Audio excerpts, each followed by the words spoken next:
British Grand Prix. The red flag goes away and the lights go to green. Away they go. A shocking start from Rossi on the outside of the front row, but a great start from Barros. Looked as though he'll get into red gate first, just ahead of Regis Laconi, and it's Laconi who takes the whole shot. It is. Laconi comes right up the inside. Rossi is absolutely nowhere. He's been swallowed up. Looks like he hit a white line or something on the start and his bike went completely side, but it's Laconi leading from Barros, and looks like it might be Sete Gibernau who's come up into third position as they stream down the Craner curves, heading down towards the whole hairpin now, all line astern. Yeah, Regis Laconi, he's had a few good wet weather races aboard both privateer twins and that 500cc Yamaha. You can see Rossi was on the front row, dropping right down the order. Leading us through though, on this first lap, it's Regis Laconi from Barros. Gibernau is up into third, Norikabe in fourth, and it's Kenny Roberts leading the World Championship, of course, 3 wins to his name. And he also goes well in these damp conditions. McWilliams there just getting past the OK on the exit. It looks like he's making good from starting 15th on the grid. Jamie McWilliams. Yeah. Started way down the order, and the British fans will love that one, watching McWilliams come through the order. And he's got past Roberts as well, so Roberts has slipped back in place, or McWilliams has got past him. There is Gary McCoy, front row starter. So that's 2 guys from the front row. Both Gary McCoy and Valentino Rossi have really struggled in this opening lap, but Valentino Rossi is starting to make up some ground now. Aoki under pressure from Loris Capirossi. It's still Laconi leading as they head down into Melbourne for the very first time. This tight right-hander, the car park section of the circuit they call it. And then you can see the 2 Suzuki bikes of Roberts and Aoki lining up 6th and 7th, but Laconi from Barros. In third position is Gibernau, and then it's... Gibernau having a bit of a moment there. Bit slippy through there. Jamie McWilliams right up into 5th position. What a start it's been from the Northern Irish rider on board the Aprilia Triple as they come across the line for the first time. There's Laconi from Barros, Gibernau third, Ibe fourth, but the flyer from the start is Jamie McWilliams, the Briton in his home Grand Prix. We haven't had a British winner of this 500cc Grand Prix, well, since Barry Sheen we haven't had a British winner. A long, long time indeed. Yeah, and the Aprilia team were all pretty confident going into this race because it's a track that doesn't favour outright top speed. He suffered at both Italy and Mugello and in Catalonia just for sheer outright top speed. But here, it doesn't matter. He can keep the flow going on. But it wasn't really working in practice. They couldn't get the setup quite right. And that was why he qualified so far down. Both of the Aprilias really struggling in the dry here. But the wet is a different matter. It's all about keeping the speed up, keeping it nice and smooth as you go through the corners, which is what these guys are doing now. Sete Gibernau running a little bit wide there, but pulling Eno Aoki going well wide. These guys still haven't quite worked out their braking markers. And as this track starts to dry, it's going to make it's going to all start changing up. It really does take some time, isn't it, in these wet races for the riders to get into the groove. Just find out what the conditions are like, and surely as this race goes on, this track does dry quickly. These Northern European tracks are really made for when it rains. They do dry out rather quickly. So yeah, there's no rush for anyone at the moment. Here comes Valentino Rossi up on the inside of Loris Capirossi as they go into the S's. And through Rossi goes. He moves up a couple of positions, but it's been a shocking start for him. Here comes Barros. Does he get up the inside? I think so. Oh, it's so slow around there. Through the Melbourne loop. Alex Barros, the Brazilian, claims the lead. Could he be on course for a second victory in 2 races? Barros from Laconi now. That Honda Pons machine.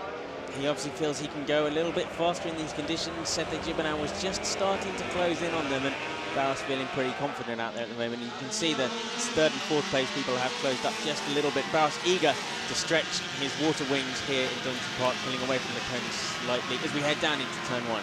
Yeah, into red gate they go. McWilliams still in 5th spot. Great start from him. Great start from Laconi as well, from 10th on the grid.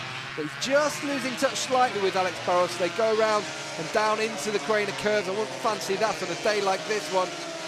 One of the fastest and most dangerous corners. A huge drop-off there as well as they go down into the whole hairpin.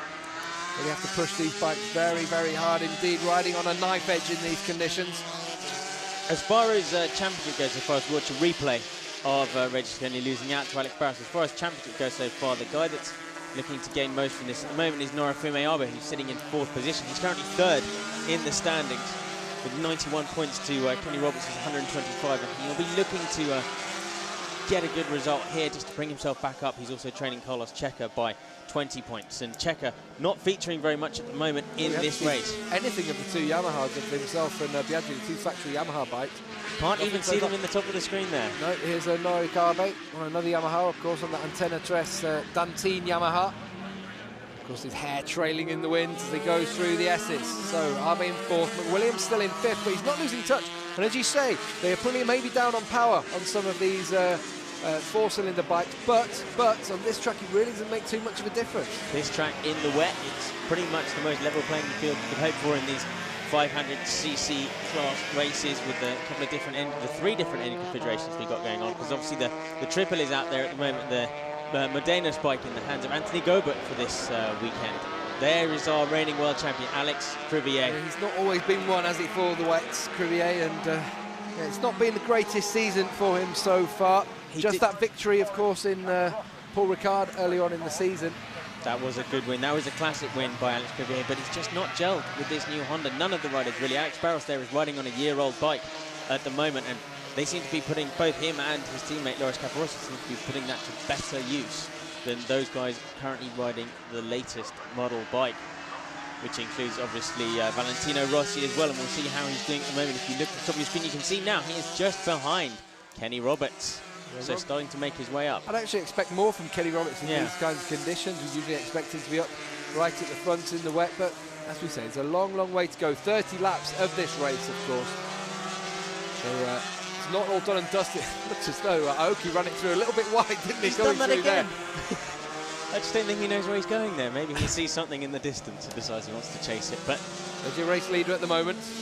They come down under the Dunlop Bridge. Head towards the S's now, hard on the brakes. This is what they call the car park section, because there's an S's and two tight hairpins as well. After a really fast-flowing circuit, it does break the rhythm of the riders up somewhat. There is Valentino Rossi, of course, the reigning 250cc world champion. His debut season, he has impressed us on occasion. Flashes of brilliance. Let's have a look at what he's done so far, actually. His first two rounds, DNF. Both ones. Remember, the first round we had at Welcome, he was out quite early on in that race, but those three podiums he's had, 3 third places in Spain, Jerez, in France, and just 2 rounds ago in Catalonia, shows that he's definitely managed to transfer that talent up onto the bigger bikes, but we just really haven't seen the best of him yet, I don't think. So he's got a long career ahead of him. There's Norik Arbe in 4th spot, just behind Jamie McWilliams as well. Not losing touch. We've got a front group here of 7 of any of these riders, so can have a chance. So the graphic there. 25.5 laps remaining in this race. They go through the old hairpin. The front 4 do seem to be bunching up slightly. Barros certainly isn't pulling away at the moment. Laconi, we thought for a moment that he had been able to get away from the Frenchman, but Laconi's still in touch with Barros. And Rossi just bringing up that front 7. Just behind him is Nobuatsu Aoki. It's Barros leading into the S's from Regis Laconi. Just behind him, Sete Gibernau, who's plying his trade slowly but surely, isn't he, in this race? He's getting along very, very well indeed. Yeah, Gibernau needs a good result to get something out of this year. He's had a torrid start to the season. He's looking slightly more like his old self at the moment. Yeah, and now we've got a front 5 actually all bunched up together. Jeremy Williams has joined the party. Barros leads in towards the final hard braking zone. Deep on the brakes into there, not too deep here. It really does drop away from you, that track. It's a slightly adverse camber as you go down there, and even in the dry it can be quite tricky. Barros has a moment. Barros foot off. Just trying to change gear then, and his foot slipped off the foot peg.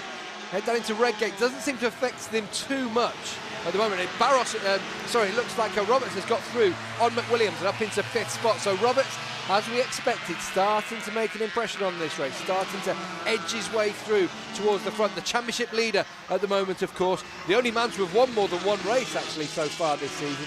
He's won 3 of those, and these are his conditions. I think maybe McWilliams made a bit of an error, because you can see the gap hasn't actually closed really between Roberts and Arbe, especially going down Crenna curves. Roberts has made up a little bit of room now, but looks like maybe McWilliams had a problem coming out of the final corner, but lets Roberts pass. But yeah, it's definitely good to see him starting to show the form we expected him in the wet. Remember the first race he won in Malaysia last year in the wet, torrential conditions. Not a bit worse than this, as Gibernau shows us this is how you ride in these conditions. Yeah, nice really manoeuvre. Forcing out the inside of Regis Laconi there. Really pushing hard, wasn't he, to get through on the brakes. He's not giving it up, he's not giving the touching. Doesn't have the edge, does he, the Yamaha? Just seems to have the edge over the Honda. Here comes Arbe. Arbe lets off the brakes. And he's going to push them all wide. Norik Arbe goes through. That's what we like to see. Roberts as well. Roberts comes through into 4th. What a great couple of corners there through the S's. and through the Melbourne loop. Abe goes from 4th to 2nd, Roberts goes from 5th to 3rd, and the man who's lost out most there is Sete Gibernau. Right down the order as well. Touching. And he's pushed onto Jamie McWilliams. McWilliams is lucky to stay on the bike there, because Gibernau lost it in the middle of Godans, didn't he? Indeed, and Rossi might come through as well. Wow. On the brakes, indeed, Rossi comes back through. McWilliams looks back for the inside. He's going to retake him. And Gibernau loses that wide 3 abreast. Did I just see an Aprilia power past the Honda? What's happened there? Jamie McWilliams going to Redgate, risking everything to reclaim positions, and well, he stayed in 5th position after all that shenanigans that's been going on. Let's see that once more. Laconi is trying to tip it in at Melbourne, but Abe was in his way.